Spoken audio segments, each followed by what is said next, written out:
श्रुतिस्मृतिपुराणानाम् आलयं करुणालयं नमामि भगवत्पादं शङ्करं लोकशङ्करं। ಶಂಕರ ಭಾನು ಯೂಟ್ಯೂಬ್ ವೀಕ್ಷಕರಿಗೆ ಹೃತ್ಪೂರ್ವಕವಾದ ಪ್ರಣಾಮಗಳು. ಇಂದಿನ ಕಾರ್ಯಕ್ರಮಕ್ಕೆ ಸುಸ್ವಾಗತ. ಭಗವದ್ಗೀತೆಯ 12ನೇ ಅಧ್ಯಾಯದಲ್ಲಿ 7ನೇ ಶ್ಲೋಕದಲ್ಲಿ ಗೀತಾಚಾರ್ಯ ಭಗವಂತನು ಒಂದು ಮಾತು ಹೇಳಿದ್ದಾನೆ. ತೇಷಾಮಹಂ ಸಮುದ್ಧರ್ತ ಮೃತ್ಯು ಸಂಸಾರ ಸಾಗರಾತಿ ಭವಾಮಿ ನ ಚಿರಾತ್ ಪಾರ್ಥ ಮಯ್ಯಾವೇಶಿತ ಚೇತಸಾಂ. ಒಂದು ಶ್ಲೋಕ. ಅರ್ಜುನನೇ, ಯಾರು ನನ್ನನ್ನೇ ಭಕ್ತಿಯಿಂದ ಆರಾಧನೆ ಮಾಡ್ತಾ ಇದ್ದಾರೋ, ಮಯ್ಯಾವೇಶಿತ ಚೇತಸಾಂ, ನನ್ನಲ್ಲಿ ಅವರ ಮನಸ್ಸನ್ನು ಸಂಪೂರ್ಣವಾಗಿತ್ತು ನನ್ನನ್ನೇ ಸರ್ವಸ್ವವೆಂದು ತಿಳಿದು ಯಾರು ನನ್ನನ್ನು ಆರಾಧನೆ ಮಾಡುತ್ತಿದ್ದಾರೆಯೋ ಅಂಥ ನನ್ನ ಭಕ್ತರಿಗೆ ನಾನು ತೇಷಾಮಹಂ ಸಮುದ್ಧರ್ತ ಮೃತ್ಯು ಸಂಸಾರ ಸಾಗರಾತಿ, ಅಂಥ ನನ್ನ ಭಕ್ತರನ್ನು ನಾನು ಮೃತ್ಯು ಸಂಸಾರ ಸಾಗರದಿಂದ ಸಮುದ್ಧರ್ತ ಮೇಲಕ್ಕೆ ಎತ್ತುತ್ತೇನೆ ಎಂದಿದ್ದಾನೆ. ಇಲ್ಲಿ ಭಗವತ್ಪಾದ ಶಂಕರಾಚಾರ್ಯರವರು ಭಾಷ್ಯವನ್ನು ಬರೆಯುತ್ತಾ ಒಂದು ಮಾತು ಬರೀತಾರೆ.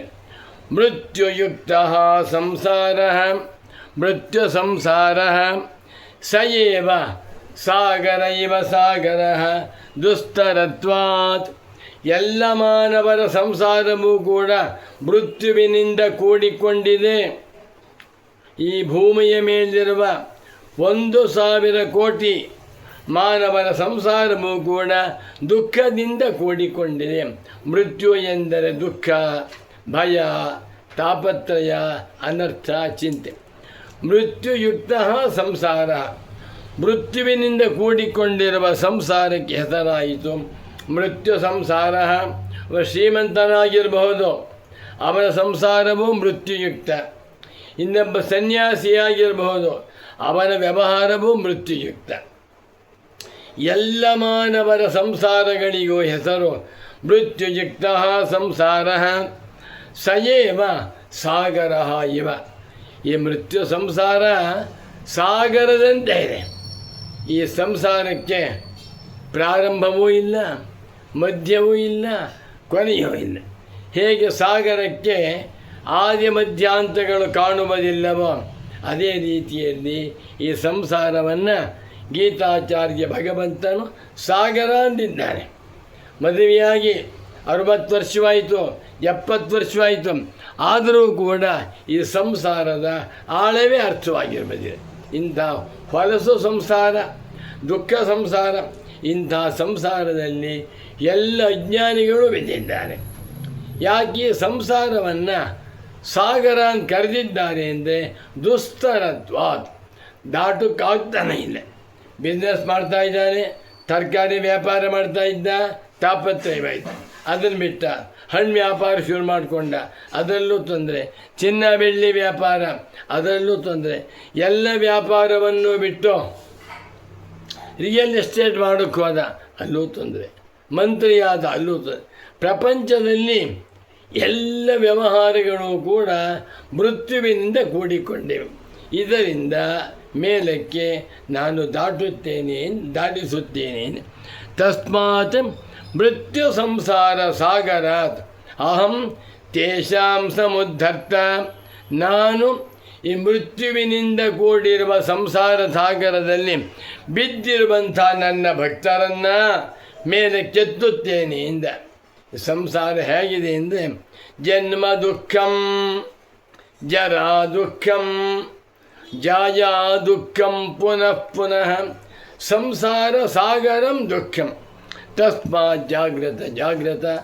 ಭಗವಂತನನ್ನು ಶ್ರದ್ಧಾಭಕ್ತಿಯಿಂದ ಆರಾಧನೆ ಮಾಡುತ್ತಾ ಭಗವಂತನಿಗೆ ಸಂಪೂರ್ಣ ಶರಣಾಗತರಾದರೆ ಆ ಭಗವಂತನು ನಮಗೆ ಆತ್ಮಜ್ಞಾನವನ್ನೇ ಅನುಗ್ರಹ ಮಾಡುತ್ತೆ. ಒಳ್ಳೆಯ ಗುರುಗಳ ದೊರಕುವಂತೆ ಮಾಡ್ತಾನೆ.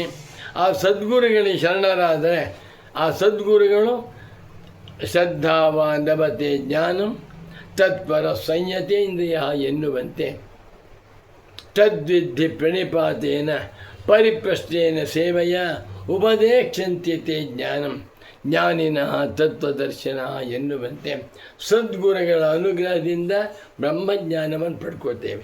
ಈಶ್ವರಾನುಗ್ರಹದಿಂದ ನಾವುಗಳು ಚಿತ್ತಶುದ್ಧಿಯನ್ನು ಹೊಂದಿ ವಿವೇಕ ವೈರಾಗ್ಯ ಸಂಪನ್ನರಾಗಿ ಈ ಸಂಸಾರದಿಂದ ವಿರಕ್ತರಾಗಿ ವೇದಾಂತವನ್ನು ಅರ್ಥ ಮಾಡಿಕೊಳ್ಳುತ್ತಾ ವೇದಾಂತಾಧ್ಯಯನದಿಂದ ಆತ್ಮಜ್ಞಾನವನ್ನು ಪಡೆದುಕೊಂಡು ಈ ಸಂಸಾರ ಸಾಗರದಿಂದ ದಾಟಿ ಮೋಕ್ಷ ಸಾಮ್ರಾಜ್ಯದಲ್ಲಿ ಅಭಿಷಿಕ್ತರಾಗುತ್ತೇವೆ ಎನ್ನುವ ಸಂದೇಶವನ್ನು ಗೀತಾಚಾರ್ಯನೂ ಕೊಟ್ಟಿದ್ದಾನೆ.